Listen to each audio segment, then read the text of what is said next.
Are you someone who's excited about buying a business, getting a deal, doing a deal where you end up owning the business, but you're confused. You're not quite sure where to start. Maybe you're even a little afraid that there's something more you need to know. Are you maybe up at night asking yourself, how am I going to pay for a business? How am I going to finance a business? I don't feel qualified. I don't feel like I have the credentials. I feel like there's more I need to know. Well, you've come to the right place. You've probably been listening to some of the experts out on the internet, maybe a Roland Frasier, maybe a Cody Sanchez. These are wonderful professionals with great credentials. They know their stuff, and they are telling people to buy businesses with no money down. They are pounding the podium on exactly that topic. And I'd like to share with you today that they are not wrong. They're just not always giving you the complete story. And there are some things that you absolutely, positively need to know if you're planning on buying a business with little or no money down, or doing a deal where there's 100% seller financing or owner carry. And there's more to it than just doing the deal. And I'm going to share with you 9 basic, simple steps that will help you have more success as you go out to buy your business. And maybe I'll throw in a bonus step as well and give you one extra if it pops into my head. That's just kind of how my brain works. So what I'd like to share with you today is I would like to give you 9 things that you are not being told by the experts on the internet. And it's not because they don't know. It's not because they're trying to keep it from you. They're selling you what you want to buy. You want to hear about easy, so they're selling easy. Well, the good news is it's very easy, but it will be extremely difficult if you leave out these steps that I'm about to share with you. So what are the things that you need to know if you plan on doing a deal with no money down, zero down, nothing down, some of the other popular search terms and popular things that people are looking for, the things that I get calls at my office about every day? Some of those things are as simple as this. The first one I'm going to tell you is learn all of the information. So if you follow an expert, let's say Cody Sanchez, and she is fantastic. She's brilliant. She's a PhD. She's got businesses in multiple industries. She's got expertise in finance, in real estate, and she worked hard in those spaces for many, many years before she bought her first business. But if you're going to listen to Cody, then you need to listen to her entire videos. And you need to watch the entire set and learn what it is that she's sharing with you, because it's free right here on YouTube. If you're going to watch me, you need to watch all of my videos. You need to learn them. By the way, if you like what I share with you, you can go ahead and subscribe right here. You'll get opportunities to do so throughout the video. And also, you can watch some of my other videos that'll probably be up next right here. And you can learn more about financing your deals, the best kinds of businesses to start in a recession. But right now, the first thing is watch all of the videos. And then the second thing that I would tell you is, if you're going to do a no money down deal, just because everyone can do a no money down deal doesn't mean that everyone should do a no money down deal. That means that just because you've learned the strategy and you know how to go out and acquire a business, you are acquiring a living, breathing thing. And it's very, very close to having a child.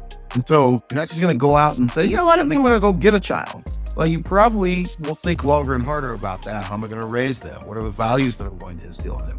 And that's the same way you have to think in advance about your business. So if you're going to do your business, what I would recommend to you is, if owner financing or 100% financing or nothing down is where you're going, what you need to think about is this.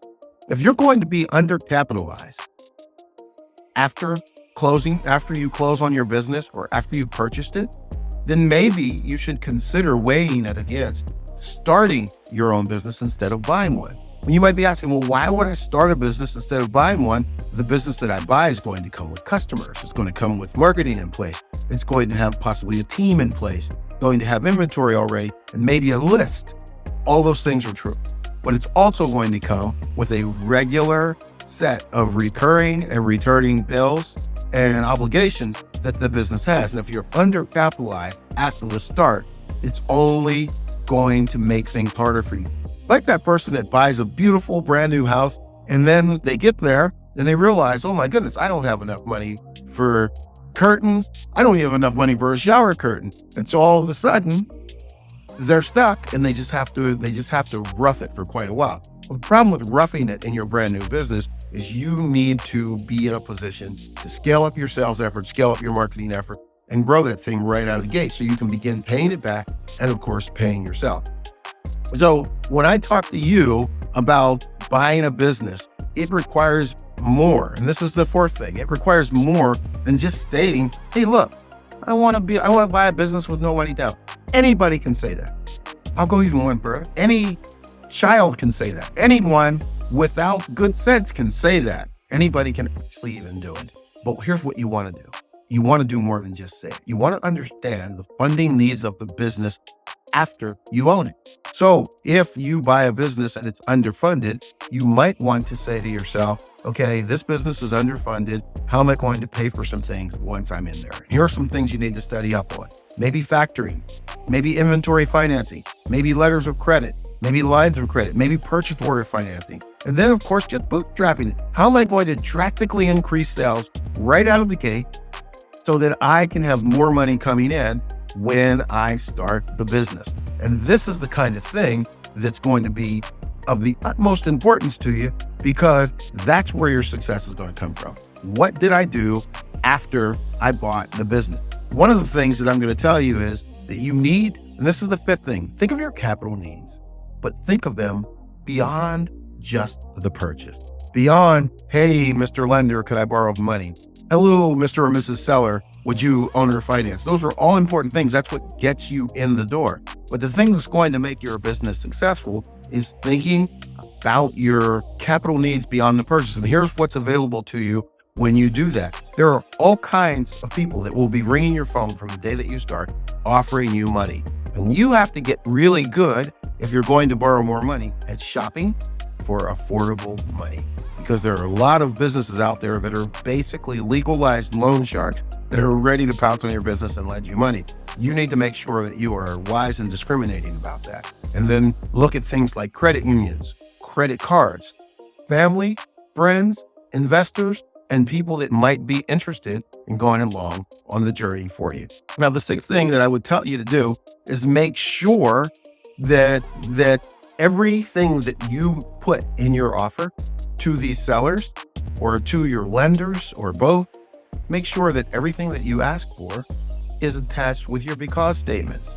And what I mean by that is, if you say, I'd like you to leave $100,000 of operating capital in the business, Mr. or Mrs. Seller, then it's best if you put a because with that. The reason I'd like you to leave $100,000 in the business for me is because if you leave $100,000 in the business for me, business will be healthier. I'll be able to use that money for important things like marketing, research and development, and hiring sales talent. That will keep the money flowing in so that paying you back will be no problem. And so your because statement should always be about something that benefits the person that you're asking for something from, or that you're making a request from. And so that's going to be very important. And also include your because statements in your offer. And that brings up number 7, which is just because you are making an offer doesn't mean it's okay to make it verbally only. In other words, write your offers down to let your seller see it. If it's worth saying, it is definitely worth writing. And even more so, it's worth putting your signature at the bottom of it. And that's going to be an important thing. So there's 8 things that you can do when you're preparing to buy a business, and especially if you plan on buying one with no money down. But the 9th thing that I'm going to share with you is this. If you are broke and you do not have any money or enough to even sustain yourself, let alone run the business, it's still okay to pursue buying a business. It's okay to pursue it with buying a business with no money down. But you should stop saying this phrase: well, I'm going to buy the business, but I'm not going to work in it. I don't want to be on the org chart. That's fine. And that's a luxury for people who have resources. And that is a luxury for people who have the kinds of skills and kinds of background, like the people like Roland Frasier, or like the people, like we mentioned, like Cody Sanchez. But if you're just getting started, by all means, go work in that business. Be the CEO, be the COO, be the salesperson, be the marketing person, be the chief cook and bottle washer if you must, but get to work inside of your business because your future success depends on it.